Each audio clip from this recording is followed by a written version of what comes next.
హరే కృష్ణ, అందరికీ ప్రణామాలు. సో ఇక్కడ మనం అత్యంత ముఖ్యమైన సిద్ధాంతం, తత్వం, శాస్త్రం గురించి ఇప్పుడు మనం మాట్లాడుకోబోతున్నాం. ముఖ్యంగా ఇది కలియుగం. కలియుగంలో ప్రజలు ఎలా బతకాలి అనేది భగవంతుడు కలియుగ ప్రజల కోసం భాగవత పురాణం మనకి క్లియర్ ఇవ్వడం జరిగింది.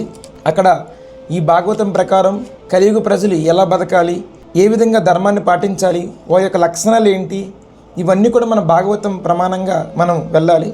ఎందుకంటే భాగవత ప్రమాణంగా తీసుకోమని సాక్షాత్తు ఆ పరమశివుడే చెప్పారు. ఇది అమల పురాణం, పరమ వైభవ పురాణం అని. ఇక్కడ కొన్ని ప్రశ్నలు ఉంటాయన్నమాట. ఇది కలియుగము. భగవంతుడి యొక్క సేవకుడు, అహం సర్వస్య ప్రభువో, ఆయన నుంచి అన్నీ వచ్చాయి. మమయ వంశ జీవులకు అందరు కూడా ఆయన అంశులు. మరి ఇక్కడ కులాలు, జాతి, లింగ, విద్య అవేం చూడలేదు. భగవంతుడు ని మరిచిపోయాం. మనము బలహీనులము, మందబుద్ధులము, ప్రతి దానికి మనము చెడుకి అడిక్ట్ అయిపోతున్నాం. ఇలాంటి వాళ్ళు శరణగతి పొందితేనే ఆయన స్వామివారు మనకి అన్ని పాపాలని తప్పించి మోక్షం ఇస్తామని చెప్పారు. మరి మనలాంటి బలహీనులు మరి ఎలాగ శరణగతి పొందుతాం? ఆ శరణగతి విధానం ఎవరు నేర్పిస్తారు? ఆ విధానం నేర్పించడానికే భగవంతుడు ఈ కలియుగంలో ఈ సంకీర్తన ఉద్యమం తీసుకొస్తారు. సో కలియుగంలో మనకి భాగవతం క్లియర్గా చెప్పడం జరిగిందనమాట. శ్రీమద్ Bhagavatam 7th Canto 9th Chapter 38 శ్లోకంలో ఏం చెప్పారు అంటే, హితం. ఇక్కడ లాస్ట్ లైన్ మీరు చూసారంటే, చన్న కలౌ. భగవంతుడి కలియుగంలో చన్న అంటే గుప్తంగా, కలౌ ఈ కలియుగంలో యద్ అభవాస్ త్రియోగేస్త. ఈ 3 యుగాల్లో భగవంతుడి 3 యుగాల్లో స త్వం త్రియుగడు అని మన ఇక్కడ ప్రహ్లాద మహారాజ్ చెప్తున్నారు. ఓ భగవంతుడు సత్య, త్రేత, ద్వాపరయుగంలో 3 యుగములు ఉంటారు. కానీ కలియుగంలో ఏముంటుందంటే చన్న కలౌ, కలియుగంలో గుప్తమైనది. ఇక్కడ అంటే ఒక వ్యక్తి ఉంటారు భగవంతుడు, కానీ చాలా గుప్తంగా ఉంటారు. చన్న అవతారం అని చెప్పింది భాగవతం. మరి ఆ వ్యక్తి ఎలా ఉంటారు? అదే భాగవతంలో మనం చూసామంటే కొన్ని ప్రశ్నలు.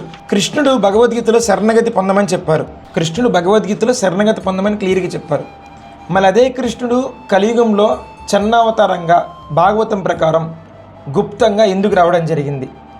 అక్కడ భాగవతంలో 3 యుగాల్లో భగవంతుడు నేరుగా వస్తారు. కలియుగంలో మాత్రం గుప్తగా వస్తారు. ఆ గుప్త అవతారం ఏంటి రహస్యం? అది భక్తుడిగా ఎందుకు వచ్చారు? మళ్ళీ భాగవతం ఏం చెప్పింది? కృష్ణ వర్ణం ట్విస్ ఆ కృష్ణ. ఆ కన్వర్జేషన్ అక్కడ ఎందుకు జరిగింది అని మనం డిస్కస్ చేద్దాం. కృష్ణుడు సర్వశక్తివంతుడైతే కలియుగంలో ఆయుధాలు లేకుండా ఎందుకు వచ్చాడు? ముందు యుగాల్లో భగవంతుడు ఆయుధాలు పట్టుకున్నాడు. ఈ కలియుగంలో భగవంతుడు ఎటువంటి ఆయుధాలు ఉపయోగించలేదు, కానీ ఆయన సర్వశక్తివంతుడు. ఏ విధంగా ఆయన ఈ యొక్క అసురుల్ని చంపడం జరిగింది? కలియుగంలో అసురులు అంటే మద్యం, మాంసం, చెడు సంబంధాలు, వీళ్ళంతా అసురు కింద వస్తారు. మరి వీళ్ళందరూ మారిపోతుంటారంటే అసురులు అస్త్రాలు లేకుండా మారిపోతుంటారంటే ఆ భగవంతుడు ఎంచుకున్న అస్త్రం ఏంటి?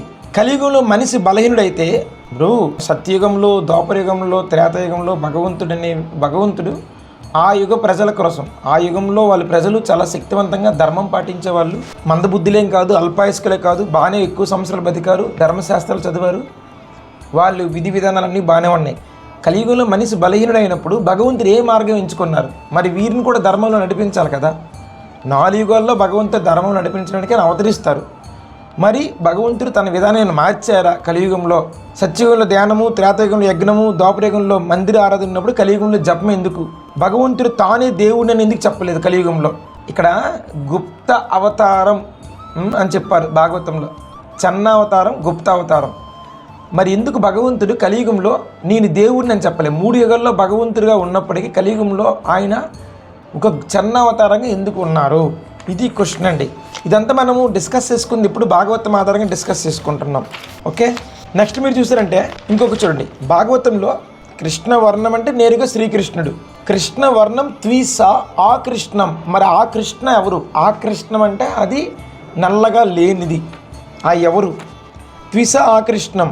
కృష్ణుడు ఇక్కడ నల్లవర్ణం కాదు. మరి ఆ కృష్ణ ఎవరు? ఆ అంటే ఆ నల్లని లేని కృష్ణుడు ఎవరు? ఆయన అది ఇక్కడ నల్లగా లేని కృష్ణుడు ఆయన ఎలా ఉంటారు, ఆయన ఏం చేస్తారు కూడా ఇంపార్టెంటా? దట్ ఈజ్ ఇంపార్టెంట్ ఇక్కడ. మరి అది ఏ అవతారం సరిపోతుంది? భగవంతుడు గుప్తంగా అవతరించారంటే మనకి ఎలా తెలుస్తుంది? సో అందుకే మనము వేరే వేరే పురాణాల్లో చూడాలన్నమాట. భాగవతంలో భగవంతుడు చిన్న అవతారంగా వస్తారు, గుప్తంగా ఉంటారు, ఎవరికి తెలియదు. ఎందుకంటే 3 యుగాల్లో భగవంతుడిని తెలిసినప్పటికీ కలియుగంలో ఆయన భగవంతుడిని తెలియదు. మనం ఆ భగవంతుడి గురించి మనం వేరే పురాణాలకు రిఫరెన్స్ చూడాలన్నమాట. వాయు పురాణంలో అక్కడ వాయు పురాణం చూసారంటే ఆయన ఎప్పుడు పుట్టారు, పాల్గొని పౌర్ణమి, సచీదేవి గర్భము, గౌర రూపం అని క్లియర్గా చెప్పారు.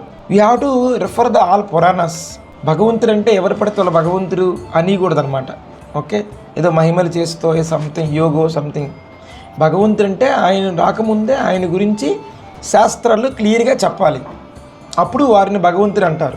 భగవంతుడు అవతరిస్తున్నారు, సంకీర్తన చేస్తున్నారు. ఆ సంకీర్తనం అనేది కేవలం ఆయన సృష్టించింది కాదు, అది శాస్త్రంలో కలియుగంలో ఈ నామం సంకీర్తన 16 పదాలు సంకీర్తన మాత్రమే కాపాడుతుందని ఆ వేదంలో చెప్పిన మాట కలియుగంలో బ్రహ్మాండ పురాణం ప్రకారం ఈ హరే కృష్ణ మంత్రం ఇవ్వడానికి అండ్ చన్నావతారంగా అండ్ త్విస ఆకృష్ణంగా అండ్ వాయుపురాణం ప్రకారం ఇవన్నీ చూస్తే చైతన్య మహాప్రభు పర్పస్ ఏంటంటే ఒకటే, ఆయన భగవంతుడిగా రాలే, భక్తుడిగా వచ్చారు. అండ్ ఆయన కూడా భగవంతుడిని ఎక్కడ చెప్పలేదన్నమాట, చెప్పకూడదు కూడా. చిన్నావతారంలో చెప్పదు నేను భగవంతుడు అని, ఎందుకంటే అక్కడ శ్లోకం అదే చెప్పింది, త్రియుగంలో మీరు భగవంతుడు కానీ కలియుగంలో మీరు చిన్నావతారం, అందుకే చెప్పలేదన్నమాట. కలియుగంలో నేనే దేవుడని చెప్పేవాళ్ళు ఎక్కువ ఉన్నారు కాబట్టి ఎవరు పడితే దేవుళ్ళు అయిపోతారు కలియుగంలో. మళ్ళీ మహాప్రభు దేవుడు అని చెప్పుకుంటే ఇది నార్మల్గా చూస్తారు జనాలు. ఇంకా ఆ శాస్త్రంలో కూడా 3 యుగే అని ఉందన్నమాట. కలియుగంలో కూడా భగవంతుడు అని అనకుండా చిన్న అవతారం అని రాయడం జరిగింది. సో కృష్ణ భగవద్గీతలో శరణ పొందండి అన్నారు, కానీ కలియుగంలో మనుషులు బలహీనులు, అలసత్వంలో ఉన్నారు, కఠినం సాధన చేయలేరు వాళ్ళు. కానీ భగవంతుడేమో సర్వధర్మాన్ని పరిత్యజే మమేకం శరణం వ్రజ, నాకు శరణగతి పొందితే నేను అన్ని పాపకృత్యాల నుంచి నీకు లిబరేట్ చేస్తే నువ్వేం భయపడకు అని అన్నారు. కానీ శరణగతి పొందాలంటే మినిమం జ్ఞానం ఉండాలా, లేదా జ్ఞానం చెప్పే గురువులు ఉండాలా, సిద్ధాంతాలు సాంప్రదాయాలు అన్నీ ఉండాలి. సో మరి కలియుగంలో బలహీనులు, జనం అలసతంతో ఉన్నారు, టైం ఇవ్వరు, మందబుద్ధులు అల్పాయుష్కులు ఇలాంటి వాళ్ళు ఎలా శరణగతి పొందుతారు? భగవంతుడే భక్తుడిగా వచ్చి ఆ భగవంతుడికి ఎలా శరణగతి పొందాలో నేర్పించడానికి వచ్చిన అవతారమే ఈ చిన్న అవతారం. దగ్గరికి రావడం కష్టం, నేనే వారి దగ్గరికి వెళ్తా. అది భగవంతుడి కృష్ణుడు చూపించిన ప్రత్యేక బ్లెస్సింగ్స్ అనమాట. మరి ఏం చేశారు భగవంతుడు భక్తుడిగా వచ్చి చైతన్య మహాప్రభుగా వచ్చి చూడలే నువ్వు నీ ధనం ఎంత ఉంది, నీ కులం ఏంటి, నీ జాతి ఏంది, నీ వేలింగం, నీ విద్య ఉందా, అవేం చూడలే. నువ్వు భగవంతుడి యొక్క సేవకుడు, అహం సర్వస్య ప్రభు, ఆయన నుంచి అన్నీ వచ్చాయి.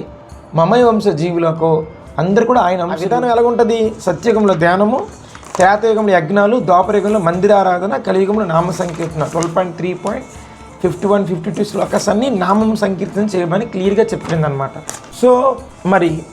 సో కలియుగంలో జీవులు శరణగతి చేయలేని బలహీనులు కాబట్టి 1866లో శరణగతి కోరుకున్నారు.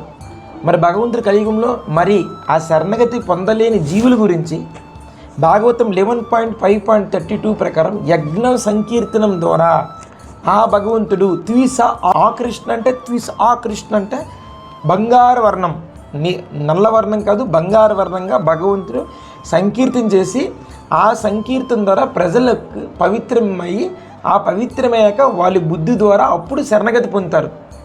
ఇది భగవద్గీత 18.66 శ్లోకానికి ఇక్కడ భాగవతానికి లింక్ ఉంది.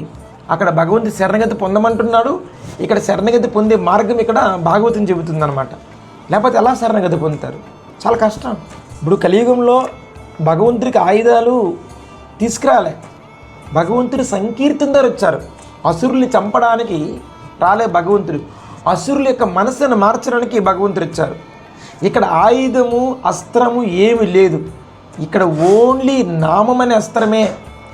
ఈ నామం వల్ల ప్రజల్లో ఉన్న అసురు గుణాలు పోతాయి.